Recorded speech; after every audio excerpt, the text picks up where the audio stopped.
All right, welcome everyone, ladies and gentlemen, to another all-new episode of the Anination podcast. And as you know, that we are currently recording on a Thursday night instead of a Wednesday night, but Omid will explain that later.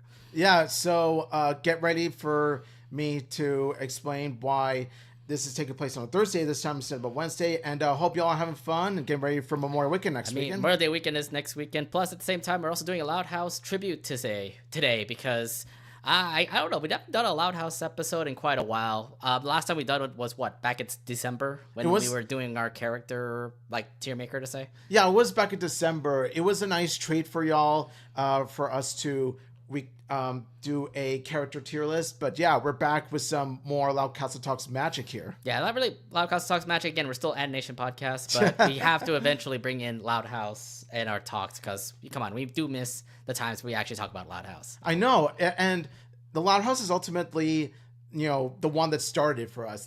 It's the one exactly. It was the first stepping stone for this. Yeah, exactly. So yeah, so let's go ahead and get things started. Just give us a minute or two before we get to finish up what we have here, and we'll get the episode going.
Okay. Well, hi everybody. Welcome to an all-new episode of the Anination podcast. My name is Nate, and here is Omid. What is up, Anination world? I hope y'all are doing fantastic, and get ready for some fun in the sun coming up soon, since summer's coming. It's only mid-May right now. June is when summer starts to hit, right? Well, to be fair, the heat is starting to affect us all right now. Exactly what I mean. Fun in the sun, and also Memorial Weekend. Well, I'm just saying it's hot recently. I don't know if you guys have been feeling the heat as of late, but here where we're at right now, we need to turn on our fans and just because we gotta get cool. Yeah. So to all you ladies and gents out there, make sure to cool yourselves off. Okay, I mean, I'm just saying right now, general, it feels like summer already, even though it's still spring to say. I know, and it's going to get even more humid. It's going to get hotter. Yeah. Also, like, I don't know if any of y'all have been dealing with allergies recently, but I have no idea what's happening with allergy season. It's just been crazy. Like, the pollen has been going up. I don't know if y'all have been affected by the allergies, but sometimes I just, like, sneeze in my room. Sometimes it's watery eyes, those kind of things. Oh, I felt that. There are times where I have been outside, especially when I was doing volunteer work, and yeah, I can't help but sneeze, and then my eyes get watery. But I have been taking Claritin, that helps. Yeah, Claritin helps, but doesn't that also like make you sleepy or stuff? I don't know. I never really felt any kind of dose while taking Claritin. I think it's Benadryl. That's the one that gets you sleepy. That makes you very sleepy or I something. believe that's the one. Yeah, I've never taken Benadryl. I've just taken Claritin. Oh, Claritin ain't bad. It's a really good like allergy medicine to say, but yeah. So I mean, how has your week been? My week has been quite fun to say. Well, despite a certain loss of my favorite basketball team. No, I'm so sorry for the Warriors that lost. It's a sad day for me it's a sad week for me as a Warrior fan, but a happy week for me as both a thespian and especially a Nintendo fan. Okay. So first things first, the whole reason why we didn't record last night was because I was actually summoned for callbacks for a theater production going on in my local theater called Murder on the Orient Express. You might have heard of Murder on the Orient Express. It's one of Agatha Christie's most famous works, and I was called to show my acting talents by reading some of the roles. And did you have to memorize it before you auditioned? Oh, memorization was not required at all. We all Interesting. We all read through our scripts, but through our eye contact, our vocalization, through our physical movements, it shows the director who is fit for which role. And I do look forward to seeing the cast list hopefully tomorrow. Oh, so you just tried out yesterday, right? I just tried out yesterday, yeah. And then tomorrow, you're going to see if you get a callback or you get a role. Hopefully. Okay. Fingers crossed. But this is actually in your town, like play production, right? In my town, play production Okay. That's what makes me How was everybody else though? Did everybody else do a good job too? Everyone else, I would say that most everyone else did a solid job, especially this one performer who had quite a range, had quite emotions. It's like, are you supposed to like sing in this role or not? It's not a musical. Okay. I mean, there was a scene in which one of the characters does sing, but that's only for a brief amount of time. It's not in a musical way, but it's more like a character singing just a little song in a train. That's really all I could say. And it was a lot of fun. It was definitely fun to get back in the chops of theater, bring back my theater arts skills. Okay. And because it's been a long time since I've done it. Sounds good. We'll do the Nintendo presentation later, by the way, okay? Yeah. So, because I want to get through my week of anything. Yeah, sure. Go ahead. Yeah. Anything else? Because this was also Mother's Day weekend. Did you do something with your mom? It was, so my mom and I went to visit my grandma in her nursing home. It was definitely very nice considering I haven't seen my grandma in a long while. So it's nice. Does your grandma visit the house event often though? She can't visit home. She's kind of in that age now. She's kind of in that age, but it was nice to see her on Mother's Day, just to see how she's doing. And also, I treated my mom out to Baskin Robbins. We got a banana split. Oh, you got ice cream to her? Aw. Yeah, I treated her out to ice cream, and yeah, it was a fun time between mother and son, and grandmother. But your grandmother was in the nursing home, right? Yeah, but well, since technically, like, we celebrate her too. It's Mother's Day after all. I'm just glad that we got to see. Did you give her ice cream too? No, we just went to see her, and that's pretty much. Oh, okay. Just to see how she's doing. Okay, of course, yeah. Well, hopefully your grandmother is all right. Yeah. She's doing well. The nurses and all this stuff are taking really care of her, so I think that she's in a really good home. Okay, that's good. Enough about me. How was your week? Yeah, my Mother's Day weekend wasn't that bad. My sister actually came home from Washington. So we all had the weekend all to ourselves. My cousin also came from Baltimore. Came back to the Bay to visit her mom to to celebrate their Mother's Day as well. So we all hanged out together on that Saturday of Mother's Day weekend, just to celebrate moms. I gave my moms a bouquet of flowers and candy, as well as treated her out at Mother's Day for lunch. We went to Olive Garden. It's one of her favorite restaurants. I mean, I'm not too fond about Olive Garden, but if she likes it, I'll treat her out to it. So yeah, it's really nice of you to treat your mom out. yeah, it's great. And my sister did the same thing on Saturday, and we went to like a sushi spot in our close to our area, which is great and all. And then yeah, this whole week, I mean, being unemployed is one thing, no vacation and stuff. So I was just mostly playing video games. I was actually trying to catch up on P3R. I'm actually in the moment where Ken joins the team, and I'm like, yay, my boy Ken is here. The character you cosplay I cosplay, I cosplay Ken Amada from Persona 3 Reload. And yeah, at the moment right now, he's just a kid who just joins the dorms. It's just nice, but then like eventually you'll find out he has a Persona 2, and then so he plays a bigger role later on. He'll play a bigger role later on, but at the moment right now he's just a kid. It's just like he's there randomly, and I'm like, when are you going to be a part of the team? Because I know you like Akihiko, he's like very strong and you want to be like him, and then like there's more secrets that comes up in P3 Reload. So you know, I mean, I'm waiting for that. It's just that all the times, like, in between those cutscenes, you have all this time to work up your social link and do all of this and that to, you know, get yourself better. And, yeah, I'm working on that at the moment. So. Yeah, same here. I'm pretty much, I'm at the point where I'm not there enough. Like, I need to play more P3R, but I got other games to play. Like what? Mario Kart? Like Marvel Rivals. Oh, you are playing it now? I am. I'm slowly getting back into more Rivals. That's good. That's good. Mark has not been playing it recently. I don't know what's going on. Really? I'm surprised about that too. I thought he was hyped about it as well. I don't know. Maybe he's just trying to cool down a little bit. There's been times where he gets a little salty with the game. So I see. Yeah, I can tell. I think I've overheard it in when I came to visit you. Oh, you did? You did. It's like he shouted, "Oh, what's Mark okay?" I'm like, no, he's fine. He's playing Marvel Rivals, and I'm like, yeah, people can get over rage when it comes to those games. Yeah, I felt the rage myself too. All right, it's like I'm a gamer, so I know it. Did you know recently Fortnite has a Star Wars season? I did know that. So I hope that Star Wars fans, if you play Fortnite, I hope y'all have fun with the skins. It's been fun so far. I can't wait. I know it's supposed to end in May, but it's been fun so far. I can't wait for the next season coming out. I know it's supposed to be superheroes, considering that.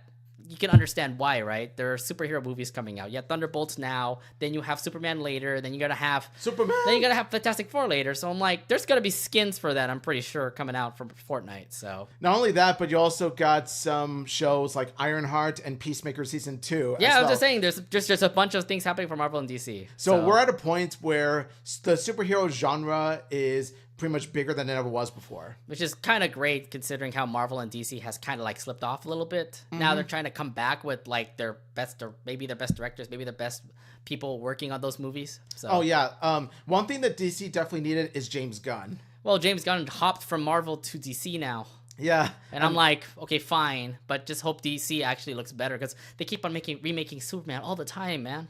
Yeah, I'm wondering about this new Superman. Like, how much of it is gonna follow the exact same plot, minus the difference of supervillains. Whereas Man of Steel had Zod, this time around it's Lex Luthor. It's Luthor. It's supposed to be Lex Luthor. Is always the main villain for Superman. I will say though, like one thing I am uber hyped for the most when it comes to Superman, Crypto Dog. Yeah, Crypto the Super Dog. You Let's never go. expect Crypto at all. Like in all the Superman movies I've seen, no Crypto. Now we have Crypto. Like he's so furry, he's so adorable, he's so powerful. He's adorable. I was like, yeah, he's gonna be the best part of the movie. Yeah. He's gonna be the best part of the movie. Let's go. But besides that, that's pretty much all my week. So yeah, that's pretty much it. I know that today is a big day here in the Bay Area, considering that Nintendo's San Francisco has just opened up. And this man here did go on day one, which is today, and he brought back a lot of goodies. So Omid is ready to show you all what he bought. Yes. Oh my gosh, it was such an experience. Like, as a Nintendo fan and as a Bay Area resident simultaneously, this was an uber awesome day for me. Okay, so let's go see this big... Look here, guys. Look. This got a big... This bag is already filling the whole entire screen. Look, give me that bag. Look at it. The whole entire screen is about to get filled with red. And you know the crazy thing about this is, you want to know what's the craziest thing? This bag costs only $5. What? It doesn't cost $40. I thought it was free. I thought it would be like when you spend $100, it's free or something. No, but actually there is one thing that I got that in which if you spend $50 or more, you get a special item, which I'll show you later on. Okay. But yeah, This is how big a Yeah, $5 that bag was was. freaking huge. Jesus, holy Christ! Maybe bring that for a convention next time. I could. Anyway, so show and tell, ladies and gentlemen. No, just show. What do we got? What do you have? Oh, what the heck? Piece de Resistance, Ooh. the Mario statue. Is this actually like from the Nintendo Store itself? So it's like a Nintendo Store. Yes, it's from the Nintendo So Store. it's exclusive, right? It's exclusive. Of course, it's just gotta be Mario. Plus, I got Mario stickers, a Mario keychain, which serves as a bento box. It's a gacha, isn't it? It's one of those gacha boxes where you never know what's in it until you open it. Okay, so you have one of those gachas. Cool. And then That looks like a lot of stickers, honestly. And then I got a Mario shirt. Oh, it's all in a canister. It's all in the canister. It says Nintendo San Francisco on it. Nice, very nice. I love how the fact they actually just put down Nintendo SF right on the logo. A Nintendo hoodie. Oh my god. So how many clothes did you buy? Jeez. Just two. So I'll be repping both summer and winter clothes. Repping Nintendo SF. Oh my gosh. And I saved the best ones for last, but I think it's time for a little change in terms of this stream. Oh, what? Oh, you bought a new hat? What? I bought a new hat. What? Let's go. What's the difference between both of them? Let's go. Well, I mean, this obviously is much newer. Okay. And also... this one has a blue. That's from Nintendo World, by the way. Nintendo World versus Nintendo Store. That's from Nintendo World, and this has a black cap head, whereas this has a solid red. So I feel like this fits me better. Okay. This fits me more. So yes. So from here on out, in future Anination podcast streams, you'll be seeing me in this cap right here. Very nice. My signature cap. You know what? There was a bunch of other stuff besides Mario that were there, right? You had like Zelda, Animal Crossing. There's Zelda, Pokemon, Animal Crossing. And speaking of Animal Crossing, I actually had the pleasure of shopping for you as well. Oh, you did? Oh, what? What did you give me? What? Oh, Here you yay! go. It's my boy Tom Nook. Yeah. Oh, this is so cute. Yes, because I didn't know you were gonna give me gifts. I just had to give you something as a way of Nice. saying, Oh, it is pretty. Look at this, guys. it's my way of saying thanks for being my friend, and also I know that you've cosplayed Tom Nook before. I have cosplayed Tom Nook before, especially in Animal Crossing New Leaf. So I totally thought of you when I got this, and also it's a way of saying go to Nintendo Store, you'll get more than this. I will probably. I mean, I'm seeing all the pictures. There's Pikmin stuff. There's Zelda stuff. There's Splatoon stuff, and then there's a bunch of other video games, amiibos, a bunch of stuff Nintendo does as well, which is great. But I mean, the merch is always the one thing that I like too. Yeah. So, I mean, I can't wait. There's like Pikmin shirts and Animal Crossing T-shirts that are also there too, and I'm like, man, I'm gonna be starting spending a lot of money there too. They advertise the hell out of Animal Crossing and Pikmin. Because they're both cute. Like They're the both Pikmin cute. is cute. The Animal Crossing stuff is hella cute too. And I've heard that I've heard from word of mouth that Nintendo SF is actually even better than Nintendo Store in New York, What? which is actually quite a. How would you say that? How is that possible then? I think it's because they, from word of mouth, they've said that SF contains more stuff than New York. I'm just like, okay, cool, SF wins, let's go.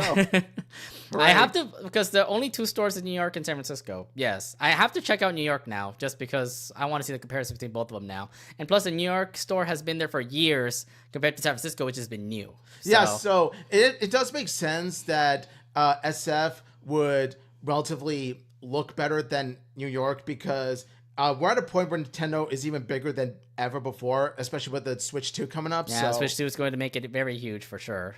So yeah, I think that we're at a point where we're pretty much celebrating Nintendo in this particular moment. So it makes sense why SF would surpass. Out of all the things that have been happening in the world, Nintendo Store continues to pull through. So, Yes. you know what I'm kind of surprised about? Why has that never been a Seattle store? Because they're also based in Seattle too.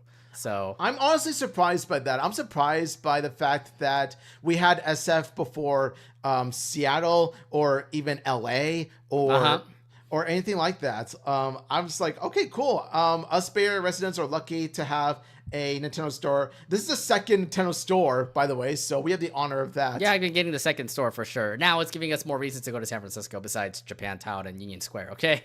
But yeah, I think that in terms of a third Nintendo store, my prediction would be they got to open one in Seattle. We'll see. But at the moment right now, enjoy San Francisco as much as you can. Nintendo, I think you're going to enjoy it. It's going to be a staple it's going to be staple there in SF for sure. Yeah, it was a dream come true. Yeah. Like, How was like the whole crowd? Because I know there was like huge lines going in. There was a huge lineup, but what's really great about the organization of all is that the Nintendo staff, the Nintendo store staff, lined us all up based on time slots. So the earlier you reserve your times, the earlier your time slot, the better spawn line you'll have. Okay, so that makes sense. So yeah, you got to make sure that you make sure to. So when you arrived at your time, had to be so they actually section it off. Say for example, you saw your time, then you had to just line up from that area onward, right? Yeah, so instead of taking me to the back, they took me in the middle because there's still a lot of people trying to even get into lines. So they had to go all the way to the back in order for them to get in. It was still really long. Yeah, you have no idea how long. I get it. Nintendo fans, you're going to love it, but holy moly. And it will not be the only time this calendar year that a Nintendo event or organization will have this huge a line. Are you going to be going? There's probably events happening over there too, right? I was referring to the Switch 2 purchase. Okay, yeah, I know that, but I'm just saying, like, there probably gonna be Nintendo events happening there too. Who knows? The next direct will happen, and you all will be there watching in San Francisco. One thing I neglected to ask, but then again, I already pre-ordered the Switch 2, so I didn't need to ask. You don't need to actually ask. It's just more of like what events are gonna happen in the Nintendo store, and I would imagine whenever the direct comes in, everyone's gonna be watching it. So yeah, I think that I would definitely keep a track with the My Nintendo app as well as the Nintendo USA's social media pages, like Twitter and Blue Sky and all that. I think that from their social media accounts is when we'll know about the events in that store. I just mentioned a big popular brands from Nintendo. No Fire Emblem. I think we talked pre-show. There was no Fire Emblem, unfortunately. Bro, like I was looking for Fire Emblem just to get. I would love to give me some Fire Emblem stuff because it is a Nintendo brand, but apparently not. Look, bastards. I guess they were focusing on the much bigger mainstream. There have been so many. There have so many Fire Emblem games. I'm assuming they're probably going to give them merch. If not, then whatever. How about Metroid? Was Metroid also in there as well? There was Metroid. There was a section for Metroid. So you got like Zero Suit Samus Aran, Metroid stuff, like the whole plushies on Metroids or something. There wasn't as much Metroid stuff as there were Mario, Zelda, Pokemon, Animal Crossing. I know there's Pokemon, and now I want to go there for the Pokemon stuff. There was a section of Metroid shirts and all. So yeah. I do want to check out if they have Pokemon. I want to check out the Pokemon stuff. I would imagine TCG is probably off the list, right? Yeah, I don't think that I've seen Pokemon TCG stuff. I've seen Pokemon plushies. Okay, that's fine. I'm gonna probably go all out on that one. Oh god, I know you will. Yeah, just because Pokemon are cute and all. Come on now, you had a Pikachu right there from San Francisco. That'd be really cute. But yeah, it was definitely nice to meet him with my friend who is even more of a dedicated Nintendo fan than I am. Like he's very passionate about it, and also I met up with a few awesome people who are passionate about video games. Like it was an all-around fun day for Nintendo fans. Not bad. All right, anything else you want to bring up from the Nintendo store or? Nothing much I want to say except that as of right now, this weekend and Memorial Weekend are Warp Pipe reservations, but it's open to the public this upcoming Monday all the way up to the Friday of that week, and then after Memorial Weekend is when it's open to the public again. Okay, so I am going to go there after next weekend, to say. Not this weekend, this upcoming week, but the next weekend. It's going to be a good long while before I'm just going to say, like, I'll eventually visit there. I didn't want to wait until the hype died down, because, like, my thing is, I'm still going to get that merch anyways, right? Yeah. They're not going to sell out or anything like that, right? So they may sell out for the Warp Pipe people that got those passes, but, like, they'll eventually restock again, and I'll go ahead and check it out there. Yeah, they will. They will. And by the time that they restock and everything's like fully stocked again, the hype will die down just a little bit, and it'll definitely be coast is clear sort of thing for you. But yeah, as for me, I already done my shopping, so it's going to be a long Who one before I knows? go. Next time we visit, we'll probably be in the summertime. You and me will probably do like live streaming over there eventually. Yeah, you're gonna be like, oh, see, I know what Omi was talking about. You were talking Yeah, about I wanna do it myself. Maybe who knows? We might do an animation podcast live at the Nintendo store in San Francisco. Oh yeah, I definitely want to show you what the hype is about. Yeah, I want to see it as well. But anyways, yes, Omi went to the Nintendo store in San Francisco. Looked like it's absolutely great. Yes, So let's go. Are we keeping this here for now? I guess this is a temporary block for Mario, right? Oh, I'm keeping it in my room. You're keeping it in your room? Okay. We'll keep it here for now. We'll keep it here Just for now, yeah. For representing it. Well, we're going to make some changes here in the front. Yes. Sort of stuff. Okay. All right. So without further ado, let's go ahead and get things started with our episode here. Let's go. And the first thing, we're going to go through some quick news that happened recently in the world of animation. The first thing we want to mention is about a certain Nicktoon that currently got a new season. And no, I'm not talking about Rock, Paper, Scissors. I'm talking about this particular franchise that kind of gotten out of the water, but apparently had a season 2. Mm-hmm. It is Max and the Midnights having a season 2. Let's go. So we recently got news that this show, Max and the Midnights, just got renewed for the season 2. So when you heard about the news, what's your reaction to it? My hype. When I heard this news, I think to myself, okay, this is a big step for Nickelodeon in terms of making their channel have more variety. Not only that, but I also celebrate Max and the Midnights being renewed because I think of it as a good, fun show. Not one of the best that Nick has to offer, but it was definitely good on its own. And also, this could actually signal that there could be a chance that other Nick shows could meet the same fate, like Fairly Odd Parents Do Wish, hopefully. And, come on, Loud House. We need new episodes here in America. Yeah, well, here's the thing about Max and the Midnights. I don't know where it's airing anymore. It's not even on Paramount Plus. So I don't even know where I can actually catch up on the show. Because I just remember watching the first 3 episodes, doing our first impressions on it. And then I'm trying to figure out where to watch it now, and it's gone. Really? I don't know where did you watch it all? I watched it all on the DVR recording in my Xfinity. So you recorded on your Xfinity, yes. I recorded on my Xfinity, I think it's on YouTube TV as well. May have been recorded here and there. But for those who are going to be watching it on Nickelodeon or Paramount Plus, it's not on Paramount Plus. That's one thing. And it's not on Nickelodeon right now because they're currently airing SpongeBob, Rock, Paper, Scissors, Patrick Star Show. I don't even know what they're airing anymore. Exactly. So if you want to blame anybody for this, it's entirely Nickelodeon for prioritizing SpongeBob over everything else. Yeah. And that's the problem. My thing about the Max and Midnight season 1, even though I didn't watch it all, I just was impressed with the animation style because it just reminds me of Big Nate. And the animation style is cute. Like, you can see all the kids just doing their own thing. The comedy was actually not bad. There's a story that is in the show that people can follow, which I thought was also really impressive. And that's all I can say about season 1 of Max and the Midnight. So I don't know what pertains to season 2. What will continue on? Did season 1 actually end at a cliffhanger or something? Because I didn't watch the whole thing. You did. So I think season 1 did indeed end on a cliffhanger. And what's good about season 2 is that we're continuing on with the adventure of Max and her friends, and there's going to be. Are they still in big Bajovia, quests. by the way? They're actually, from what I remember, they're still on this big snowstorm. So that's where they left you off in the show? So they're currently on their big adventure. Okay, so the cliffhanger leaves them off to another. They're gonna go off to find her dad, I would imagine, right? From what I remember, yeah, but that was the whole quest. But so what happened to the king? Is the king gone or something like that? Did he get exiled from the land? I don't know. So the king has joined forces with this evil sorceress. Oh great! So they're more evil coming their way. Yeah, yeah, King. I kind of saw that coming, considering they did have a teaser having those two actually meet up and all, right? Yeah, they actually have teased us that they are going to meet up and combine the forces together. Yeah. Yeah, I know, but then again, I have not seen all of Max at the Midnights just because it hasn't been showing on Nickelodeon. Again, I have to actually watch it either on YouTube TV or Amazon Prime, because you can also watch it on Amazon Prime, but you got to pay for it, unfortunately. Which you don't want.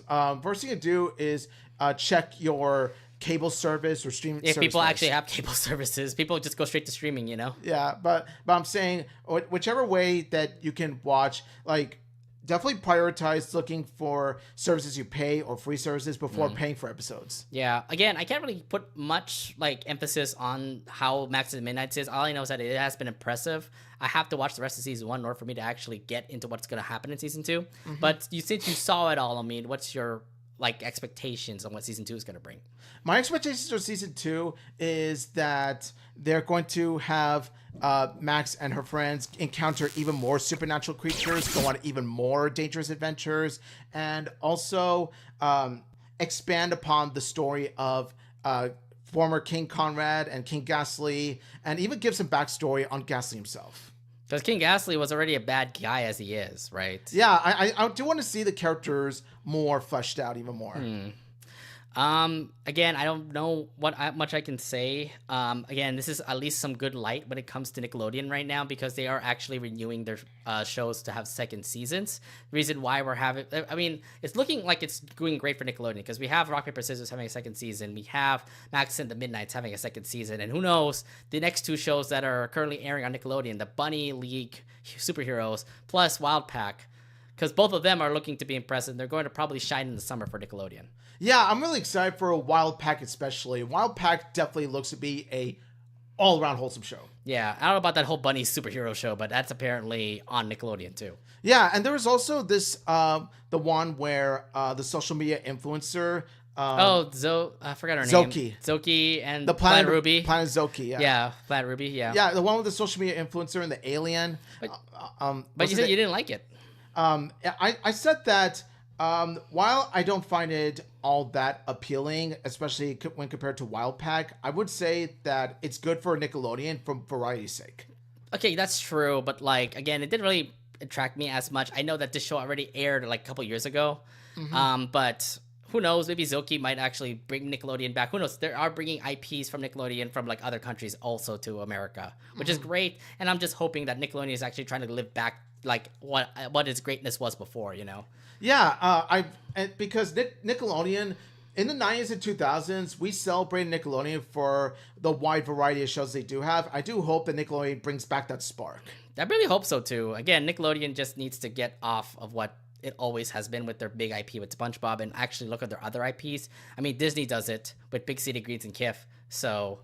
Yeah, exactly. And like a bunch of other like Disney stuff. I know that they always go back to Gravity Falls sometimes. Like Nickelodeon is more than just SpongeBob, and I think that Nickelodeon also needs to show right before Max and the Midnights season 2 even airs, they should dedicate a week or two to have Max and the Midnight marathons in order to really hope so that we can get all hyped for season 2. But again, they have to put it on the network, which again I don't see it as much.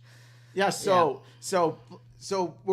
we should put pressure on Nickelodeon to air different shows. Yes. Also, the same thing goes to the Fairly Odd Parents' new A New Wish, for example. If Max and the Midnights, if Rock Paper Scissors could get second seasons, A New Wish can as well. And I'm just saying, like we did last week, we were talking about Fairly Odd Parents' New Wish trying to get a second season. Yet we have never got the announcement yet. So yes, it is one of the best Nickelodeon shows.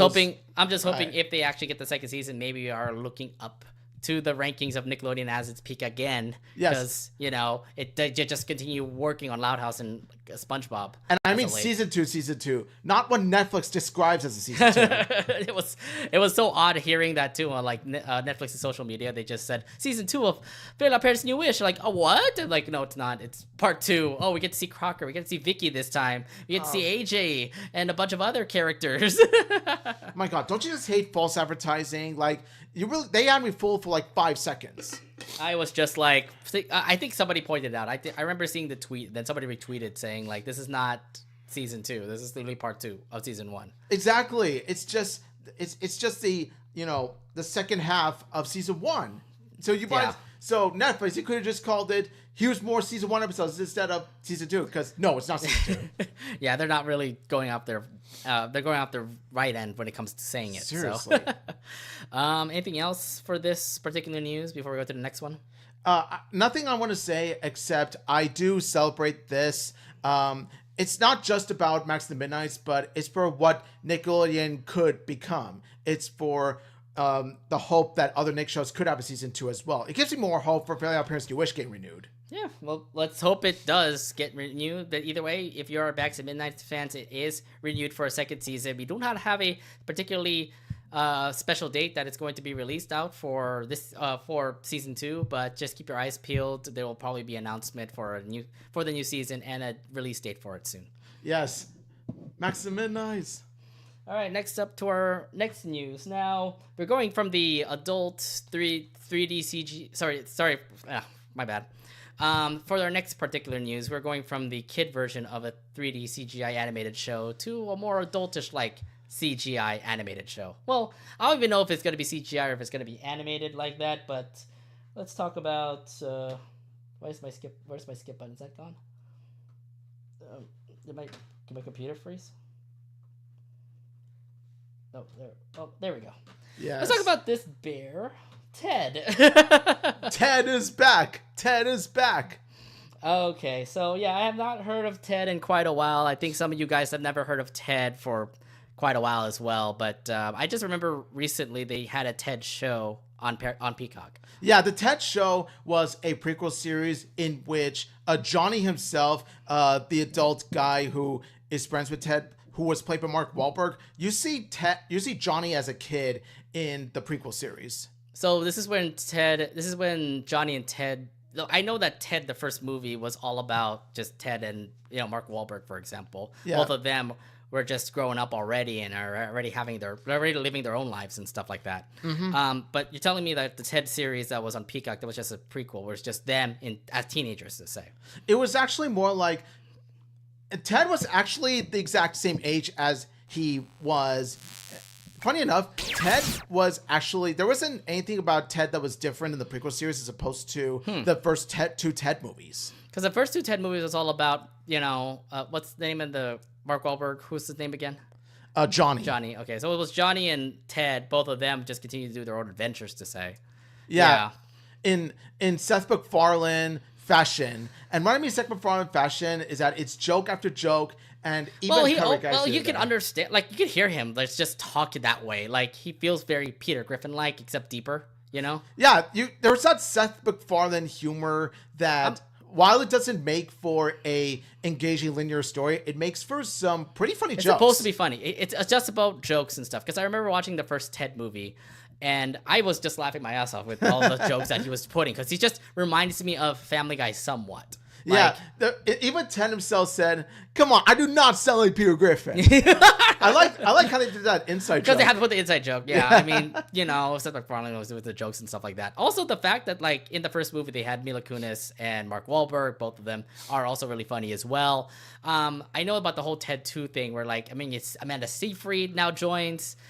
Something happened with their marriage, I guess. I don't know what happened, but this was during a time. Now, here's the thing: during the making of Ted 2, Mila Kunis was actually pregnant, therefore she couldn't be in Ted 2. Okay. So for some reason, the writers of Ted 2 decided to have Johnny make it so that he was divorced from Mila Kunis' that's what I was saying. character. Like, I feel like they were divorced, and they didn't really explain it. I just know that Mila Kunis didn't star in it, so the Seyfried came in. I feel like they did that. They did that relationship dirty because it was a way for Johnny to have some growth and character development in Ted 1 because he had to eventually move on to be with his wife, kind of like break free from being with Ted 24/7. Yeah, exactly. And yet now you see Johnny and Sam both together. Yeah, Ted 2 kind of ruined it. I did enjoy Sam's character in Ted 2, but I feel like if you made it so that Johnny and Mila Kunis, who was playing Lori, not your Lori, but Mila Kunis' character was named Lori in Ted. I feel like if you had Johnny and Lori still married together in Ted 2, I don't think that it would dampen the story at all. I don't think. What was the point of it other than to let Mila Kunis do her own thing while she's pregnant? Right, exactly. Then again, they get the whole divorce that happened, and apparently Johnny and Sam are now a thing, which has led to the ending of Ted 2. Which does lead to what's going to be happening right now, because the animated series is supposed to be the sequel of that, right? Yeah, the animated sequel is supposed to be it's supposed to take place after Ted 2, which means that you get to see Johnny, you get to see Ted, you get to see Sam. And I also do like the fact that they are reprising their roles. So, like, you get to hear Amanda Seyfried as Sam. You get to hear Mark Wahlberg as Johnny. And Seth MacFarlane being Seth MacFarlane as Ted. I mean, and not only that, you also get to hear Jessica Barth as Tammy Lynn.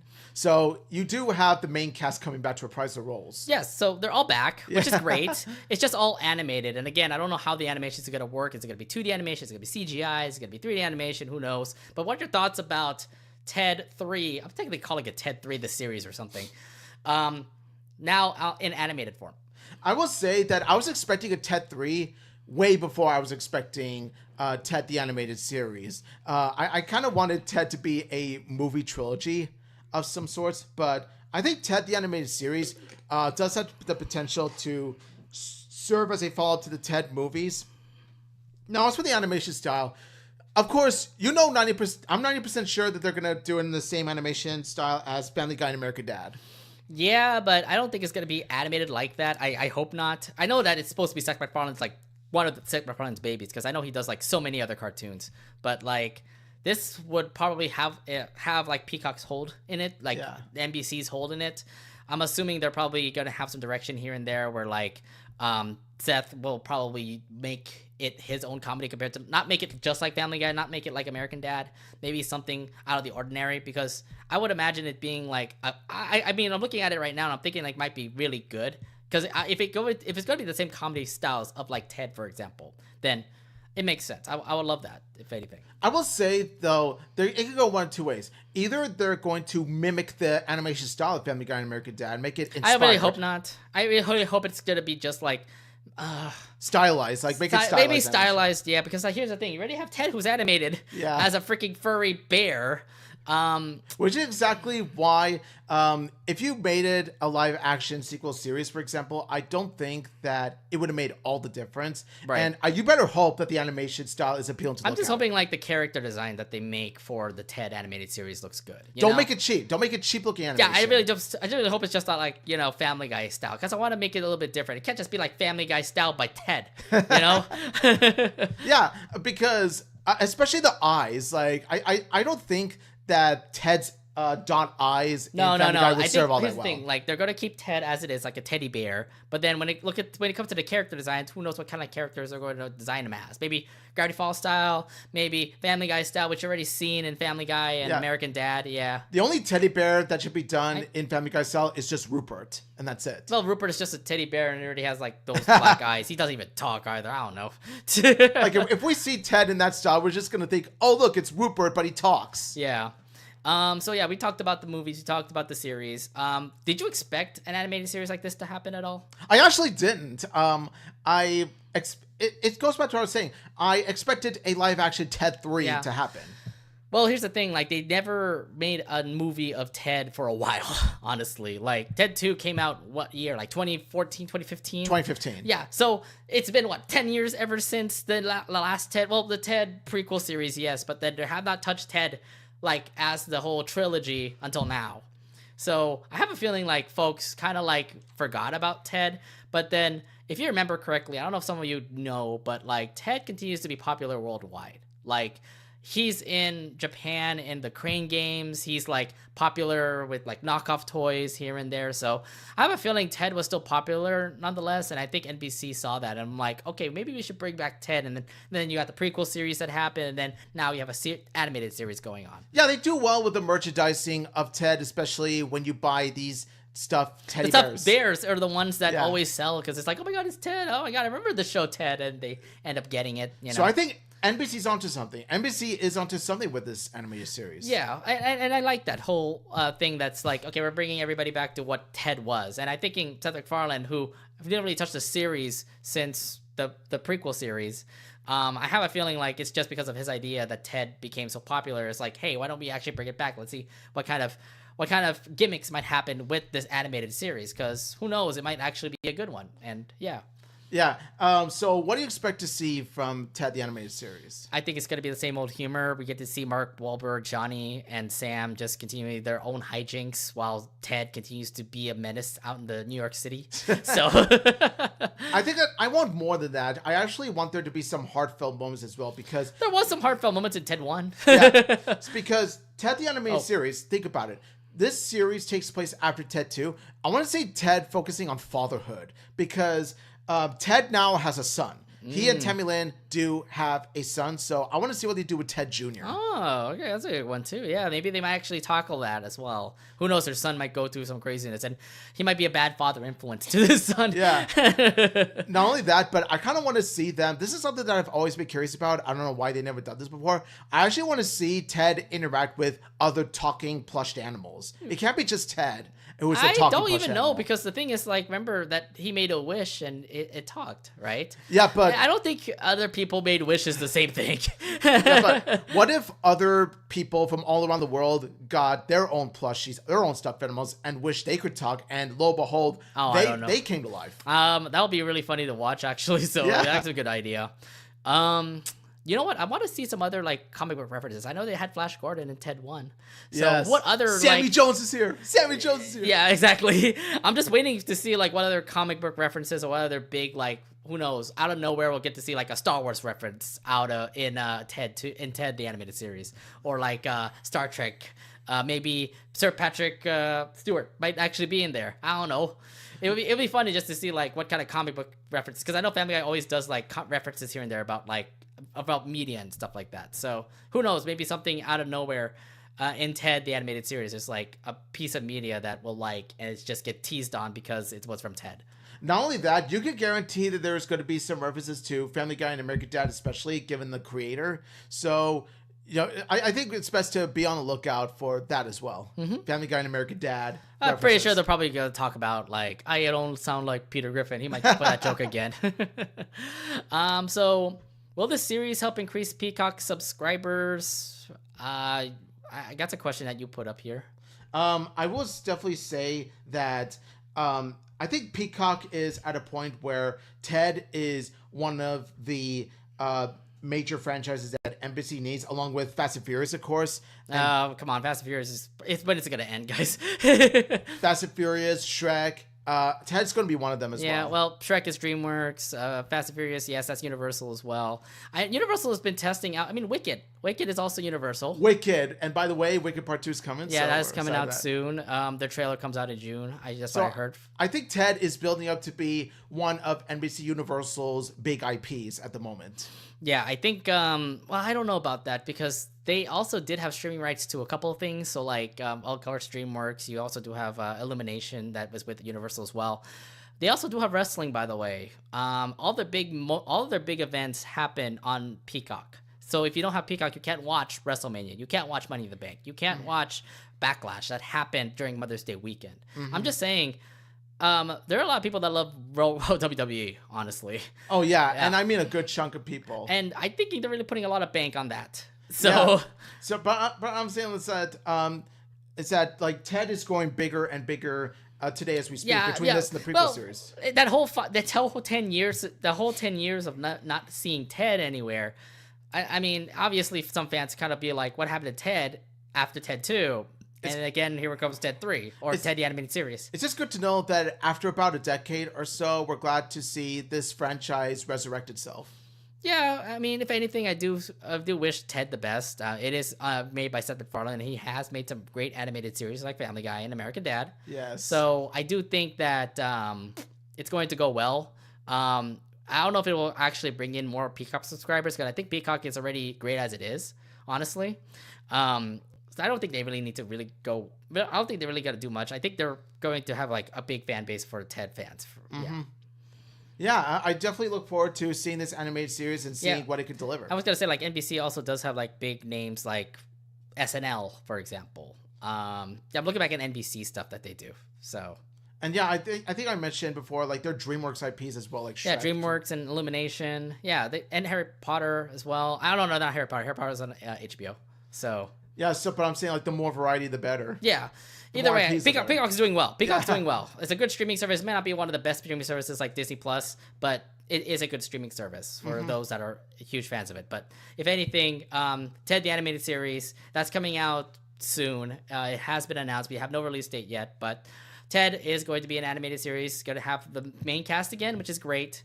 And it's looking to be a really funny show to be a sequel to the Ted movies. Yeah, it really is, and I'm excited to see. I'm cautiously optimistic to find out how they're going to pull it off. I do trust that the jokes will land well, as did the prequel series and all. I'm cautiously optimistic about the animation style, how they're going to pull it off. Yeah, again, that's still questionable. Yeah. We don't even know like any of the artwork style they're going to be using, anyways. But yeah, it's going to be nice to know what takes place after Ted 2, and how Ted's son's doing. Yeah, we'll see how it goes. But yes, Ted Animated Series will be coming out real soon. Again, no release date, but just keep your eyes peeled on Peacock for the Ted Animated Series. Yes. All right, last but not least, let's actually talk about a certain streaming service. Now, yesterday was kind of a funny day because Warner Brothers Discovery was having their earnings call or having their upfront. And I think this is the season of upfronts now because Disney's about to have theirs soon. What was kind of funny is that Warner Bros. Discovery did this whole presentation about what streaming service is going to be happening. So their streaming service Max had a redo yet again. I just remember they changed the Max logo from purple and blue to like black. Yeah. And that was like last year. Well, today they actually did have their own rebrand. It's not going to be Max anymore. It's going to be HBO Max. Oh my gosh. This is the equivalent of, you know that scene where Squidward gets Mr. Krabs and SpongeBob to paint the hotel over and over again? Perfect. This logo is the same as when we started. And David Zaslav's like, well, nothing like getting back to the basics. I know. Oh, God. I just remember everybody was joking the hell out of this whole thing because it was, first off, HBO Max. Then it turned into Max, purple and blue. Now, then it became Max, black and white. And now we have HBO Max, black and white. It's just make up your mind, Warner Bros. Make up your mind when it comes to naming streaming service. So this whole big announcement was obviously all over the internet, but were you expecting this kind of announcement from Warner Bros. Discovery? I actually wasn't. It was kind of a pleasant surprise, but then again, not that surprising at all, considering how Warner Brothers is really messy when it comes to planning. And so, of course, they would flip-flop on even their own streaming service name, going from HBO Max to Max and then back to HBO Max. It's just like I said, make up your mind, Warner Brothers. Also, the other thing, too, about Max, the only thing that we were watching on Max was HBO shows. I mean, look at what HBO's lineup has recently. They had, like, The Last of Us, The White Lotus. There's a bunch of, like, great shows on HBO, honestly. Even Last Week Tonight with John Oliver, even Real Talk with Bill Mayer. Those are political news, but I'm loving it so far. Sorry, political comedy shows, but I'm loving it so far. Is anything, what's Discovery giving us? Nothing, right? Exactly. It's all like 90 to 95% of content from that company comes from Warner Brothers. Discovery has only brought us 5 to 10% of content. It's not enough. Yeah, and that's just where I'm kind of leaning towards. Why did they actually change Max to HBO Max? I'm assuming because they want to put the HBO back. Because HBO is kind of running the whole Max app, right? I'm pretty sure HBO is the one that's running everything. Yeah, not only that, but Warner Brothers CEO David Zaslav, if he can believe it or not, he did state at one point that Warner Brothers wants to take a certain direction in terms of the type of media that they would bring out to the consumers. It's that instead of bringing out quantity, they're focusing on the quality of the content. There's a reason why they were saying that. Well, Zaslav even said that the adult animation is kind of more of their focus than other kinds of animation, which I thought was kind of bullshit, honestly. Yeah. Because like it kind of pulls away Cartoon Network, for example. Not only that, but adult content, like in general, like I've seen some really stellar shows. Like I've recently watched The Pit, which is one of the best shows of the decade, and this is the only medical drama that I have seen. I haven't watched any other ones. All right, but like I don't even know what the direction is when it comes to HBO Max. I know that Zaslav is doing a really good, terrible job, and I've been seeing this like recently in articles now that this is actually the worst deal that has ever been done in media, to have Warner Brothers and Discovery merge together, because it's just been a mess. They have been in debt for so long. There have been so many write-offs to at least try to relieve that debt, and it's not working so far. Zaslav has pretty much like made this terrible. Like, it sucks because he was the CEO of Discovery. Because of the merger, now he's the CEO of Warner Brothers Discovery, and in the end it just turns out to be just all bad. Like, he just ends up picking up two companies, merged it together, and it's just continuing to be a mess. Exactly. And it really does boggle the mind, because you can't really trust David Zaslav to take charge of the company. We've been begging for a new CEO for about 1 to 2 years from now, because he's doing a crappy job. Because he did a bad job. He like took away. He did take away Coyote vs. Acme. Thankfully, got back because of Ketchup Entertainment. Didn't really give a lot of advertisement when it comes to the day the Earth blew up with the Looney Tunes movie. And look, he's even destroying Looney Tunes properties. I think the old building of Merry Melodies, for example, those buildings are being torn down. And I'm like, what are you doing, Warner Brothers? Where's the history of it? Are you trying to like ruin history, or I don't even know what's happening over there? And I'm going to say this. I mean, it's a good thing that Warner Brothers finally came to their senses and broke off with Discovery, but you shouldn't have merged with them in the first place. The damage is already done. Here's the thing. There's signs that are about to break off. And it's like, this is a little bit too late right now. It's too late. That's the thing. Yeah, because all the damage has already been done. Because, like, we don't even know what Cartoon Network is anymore. I've been hearing, I don't know if you've seen this, but there's a artwork where, like, a shoe was falling on Cartoon Network properties. And I think it was a sign of like Cartoon Network about to end, you know, because people are saying it right now. Cartoon Network looks like it's a dead property. Like, there's nothing new out of Cartoon Network. That kind of tells me that the brand is over. Like, Cartoon Network is probably going to be done in the next year or so. It's currently lying on its deathbed, and part of it is thanks to Warner Brothers, you know, making a mess of their studio. They've made too many mistakes, especially when it comes to like our favorite shows. I mean, you've seen shows like from Cartoon Network all gone. Like, they're not even on Max anymore. They're like on Hulu, but they're not on Max anymore, which I find is surprising. Like, the damage done by Warner Brothers by merging with Discovery ranges from irreparable to not impossible, but still going to take a long time to recover. Well, it's probably going to take a long time to recover. I think what is going to be done now is the fact that, like, because they brought it back to HBO Max, I just know that there's a sign that there's going to be a dismerger happening where Warner Brothers and Discovery are going to obviously split. Good. So that Discovery can do their own thing and make a mess of themselves while Warner Brothers tries to recover. Because I have hope for Warner Brothers to at least, you know, get themselves up from the grave. Remember the great movies, the great stuff that Warner Brothers always provide you? Like, make sure that continues to happen instead of having, like, the Discovery just fall off. Remember, they have taken some properties and have made it to gone on to other things. Like, for example, NBA on TNT, that's gone, by the way. So you're not going to see Chuck. You're not going to see Shaq. You're not going to see EJ and Ernie. All of them are going to ABC now. So I'm like, oh, cool. That show moved to ABC instead of TNT. Oh, you went to Disney instead of Turner Classic. David Zaslav, you're letting Bob Iger win. Like, Bob Iger has the upper hand against you, Zaslav, and it's because of your stupidity. I hope you know that. It's just not looking great. That's why, like, I just hope this merger happens. And I mean, HBO Max changing it from that logo, hopefully it's a good sign. I think it's a good sign, because it's like, okay, you put the name back, HBO, because to be fair, HBO is the main streaming service for that platform. Exactly. Like, before HBO Max, there was just HBO Go. Like, this streaming service is like has worked. Like HBO has given birth to this, you know, streaming service. So it really does seem dirty that they even erased the HBO name from their streaming service in the first place. Yeah. Not to mention the fact that Max is really bland. It's just really bland. Yeah. I mean, just Max. I'm like, are you kidding me? It's just like X for Twitter. I'm like, ugh. Yeah. I mean, I'm just saying, I really wish that this is the way to go. And if it's going to be continuing just to be like HBO Max, I'll be fine with it. But please don't make mistakes like that again, because yes, HBO Max to HBO Max was kind of a huge doo-doo on their legacy. It just tells me, like, guys, you're making a mess. This is a terrible, like, company right now. Watch, in about a year later, Warner Brothers is gonna announce that, hey, we're switching back to Max again. I'm just like, I am going to flip the moment I see it.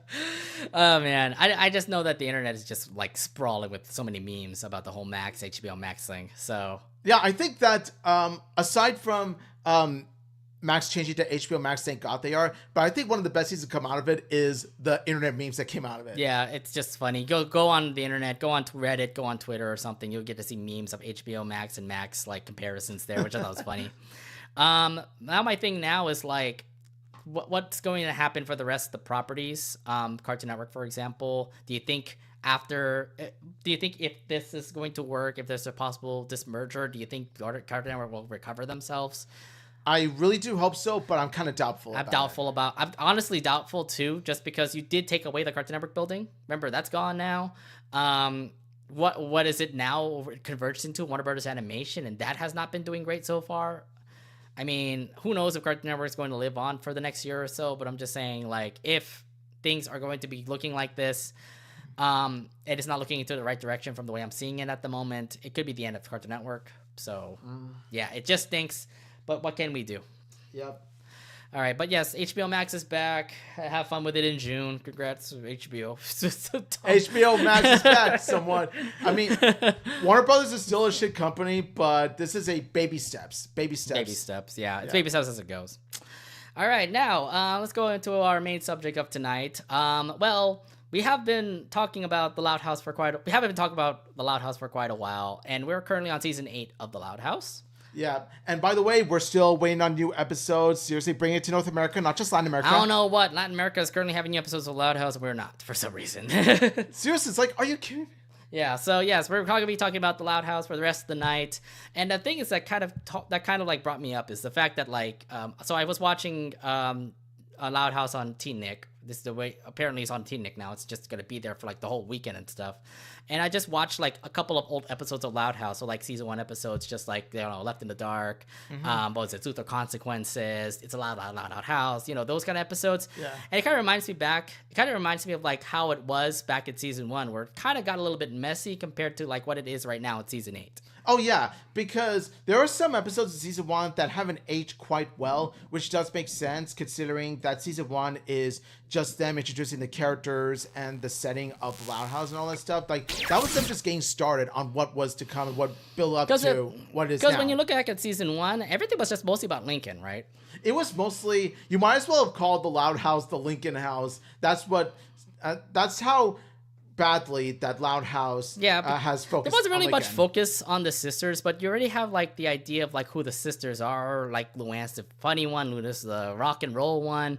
You have Lincoln, who's like the, you know, just the boy, who's just a little average 10-year-old boy. Yeah. And then like everybody, and then it's just like that. There wasn't really like anything particularly great with them, right? The problem with the Loud House season 1, as opposed to its later seasons, is that the Loud Sisters were mainly a supporting cast. They were an ensemble cast, as opposed to them having their own episodes, their main roles in their own episodes. Right, that's a problem. Right. So again, that's what makes me want to talk about today, as we actually take some old episodes of Loud House season 1 and actually talk about it, say how the episode was, and we also want to answer this question: how does it hold up to now, to the new recent episodes of Loud House? Like, if you looked at the episodes we're about to show you and you were to watch it for yourself, not knowing which episode belongs to which season, like, would you have guessed that this was from a later season of Loud House? Exactly. So without further ado, let's go ahead and actually pick up a couple of season 1 episodes, by the way. I think we're going to be doing this for a couple of times because we were going through season 1, season 2, season 3, season 4, all the way to season 4 of The Loud House, because I'm waiting for season 9 to come out. I don't know when it'll come out, but Nickelodeon, again, you're kind of screwing it up here. Nickelodeon? I'm just saying. What are you doing? But anyway, let's go ahead and actually go through some episodes. And by the way, we haven't really reviewed season 1 episodes, so we're going to go quickly on these reviews, by the way. All right, so I'm going to pick up my first episode, by the way. We're going to go simultaneous, by the way, because this is going to be a fun game. And I kind of want to do this just because we want to have like fun here. Yes. Loud House of fun. Loud House of Toss. All right, so the first episode I want to bring up is Butterfly Effect. That episode was when, you know, Lincoln started to hide all this stuff, and then everything from the sisters started to fall apart. The best way I could describe Butterfly Effect, it was a WTF sort of episode. Like, what did I just watch? And